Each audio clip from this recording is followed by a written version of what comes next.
Praise the lord everyone, hope all are doing good. आज और एक नया टॉपिक के साथ आपके सामने उपस्थित हूँ। टॉपिक का नाम है इंसान की रचना कहाँ से हुआ और उसकी आत्मा कहाँ लौट जाता है। Where from human being created and where will go his या हर सोल। और मुख्य पद पर जो है उपदेशक पुस्तक 12 अध्याय 7 आयत, उसमें इस प्रकार बयान है, तब मिट्टी ज्यों की त्यों मिट्टी में मिल जाएगी और आत्मा परमेश्वर के पास जिसने उसे दिया है लौट जाएगी। इस वचन के अनुसार मनुष्य का रचना कहाँ से हुआ है और उसका आत्मा कहाँ लौट जाता है स्पष्ट रूप से मालूम होता है। तो सबसे पहले बात है मनुष्य का रचना कहाँ से हुआ है, और मनुष्य का रचना जो है मिट्टी से हुआ है। इसका अगर हम विवरण जानना चाहते हैं तो परमेश्वर ने सबसे पहला मनुष्य आदम को बनाया है और उस आदम को परमेश्वर ने मिट्टी से बनाया है। और इस बात का चर्चा हम उत्पत्ति पुस्तक 2 अध्याय 7 आयत में हमको प्राप्त होता है। वहां पर ऐसा लिखा है, तब यहोवा परमेश्वर ने आदम को भूमि की मिट्टी से रचा और उसके नाथनों में जीवन का सांस फूंक दिया और आदम जीवित प्राणी बन गया। तो मेरे प्यारे भाई और बहन, पहला मनुष्य का रचना मिट्टी से हुआ है और उसके नाथनों में परमेश्वर ने सांस को फूंका और उस मनुष्य जीवित प्राणी बन गया। यानी कि इंसान का सृष्टि मिट्टी से हुआ है और एक दिन ये मिट्टी का शरीर जो है मिट्टी में मिट जाएगा। मेरे प्यारे भाई बहन, ये संसार में दो बात सच्चाई है, एक दिन जन्म हुआ है तो एक दिन मौत का सामना करना सुनिश्चित है। उसके बारे में भजनकार भजन संहिता 9 का 10 आयत में इस प्रकार कहता है, मनुष्यों का वर्ष 70 साल का तो होता है परंतु बलपूर्वक वो 80 साल तक जी सकता है।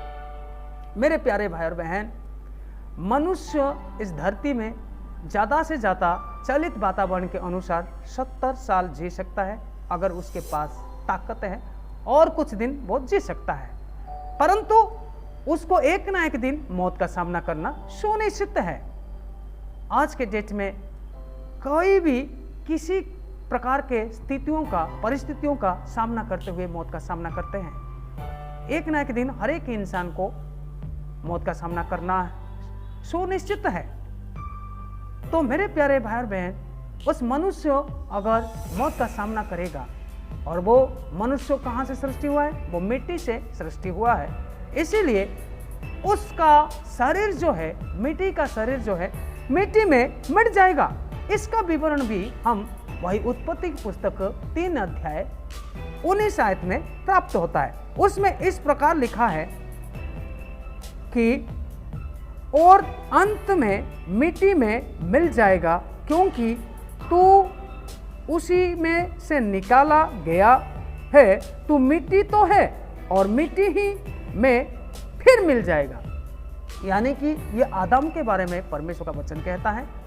परमेश्वर कहता है, तू तो मिट्टी से आया है और तू तो मिट्टी से बना हुआ है और एक दिन तू मिट्टी में ही मिट जाएगा। इससे हमको संपूर्ण रीति से स्पष्ट होता है कि इंसान का अंत एक दिन होगा और अंत में वो जो मिट्टी का शरीर है एक दिन मिट्टी में मिट जाएगा। मेरे प्यारे भाई बहन, जब मिट्टी को मिट्टी में गाड़ देते हैं तो वो ये मिट्टी का शरीर जो है मिट्टी में एक दिन मिट जाएगा, परंतु जो परमेश्वर की ओर से दिए हुए आत्मा जो है वो कहाँ लौट जाएगा, वो परमेश्वर के पास लौट जाएगा, क्योंकि परमेश्वर का वचन स्पष्ट रूप से हमें बताता है। और मेरे प्यारे भाई बहन, मनुष्य का आत्मा के लिए 2 जगह है, एक तो अनंत कालीन स्वर्ग राज्य में रहने का जगह है और अनंत कालीन नरक राज्य में रहने का जगह है। अगर इंसान मोक्ष पाया है वो सदा के लिए जहां पर परमेश्वर है वहां पर जाएगा। अगर मनुष्यों में मोक्ष नहीं है, परित्राण नहीं है, उद्धार नहीं है, वो किसी भी प्रकार से स्वर्ग की ओर नहीं जाएगा, बल्कि वो नरक की ओर जाएगा, जिसको कि घिनौना जगह कहा जाता है। इसके बारे में अगर हम चर्चा करना चाहते हैं तो दानियल पुस्तक 12 अध्याय 2 आयत को अगर हम पढ़ते हैं तो उसमें उसी का वर्णन है। उसमें ऐसा लिखा है, जो भूमि के नीचे सोए रहेंगे उनमें से बहुत से लोग जाग उठेंगे, कितने तो सदा के लिए, जीवन के लिए, और कितने अपनी नामधराई और सदा तक अत्यंत घिनौने ठहराने के लिए। यानी कि मेरे प्यारे भाई बहन, जो कुछ प्रभु पर विश्वास किए हैं, प्रभु में जो कोई मरे हैं, यानी कि वे जमीन के अंदर सो रहे हैं करके परमेश्वर का वचन कहा जाता है, कब्र में। और जब प्रभु यीशु मसीह का आगमन होगा उसी समय हर एक का कब्र खुल जाएगा और सब के सब परमेश्वर के सामने उपस्थित किया जाएंगे। अगर वे इस धरती में खराई, परित्राण पाया हुआ जिंदगी जिया है तो वे सदा के लिए परमेश्वर के राज्य में जाएंगे। परंतु जो कोई उद्धार नहीं पाया है, ऐसा सांसारिक जिंदगी जिया है, वो हमेशा हमेशा के लिए उस घिनौने जगह यानी कि नरक, जहाँ पर हमेशा हमेशा के लिए दुख हो, जहाँ पर हमेशा हमेशा के लिए कष्ट, जहाँ पर हमेशा हमेशा के लिए दांत पीसना, जहाँ पर हमेशा हमेशा के लिए तकलीफ ही तकलीफ, उसी जगह की ओर चला जाएगा। परंतु जो कोई परमेश्वर के इच्छा के अनुसार मोक्ष पाया हुआ जिंदगी जिया है तो वो हमेशा हमेशा के लिए स्वर्ग की ओर जाएगा और उस आत्मा परमेश्वर की ओर लौटेगा। तो मेरे प्यारे भाई बहन, परमेश्वर के पास वो कैसे लौटेगा, इसके बारे में थोड़ा सा मैं बताकर ये वचन को विराम देना चाहूँगा। लूका लिखित सुसमाचार 20 का 36 आयत में इस प्रकार बयान है, मैं पढ़ देता हूँ, सुनिएगा।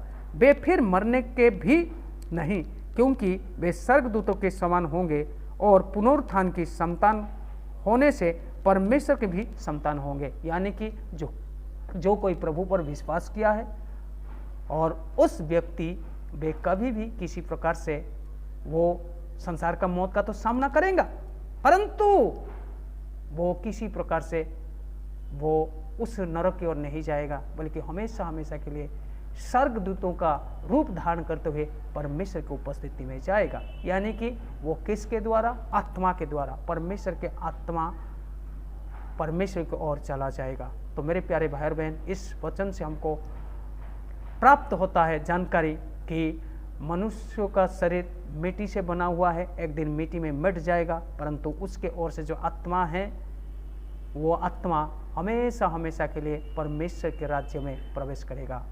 मेरे प्यारे भाई और बहन, अगर आप इस वचन से आशीषित हैं, ये वचन को भी ज़्यादा से ज़्यादा शेयर, कमेंट, सब्सक्राइब करें और लाइक करें। प्रभु इस वचन के द्वारा आप सबको आशीष करे।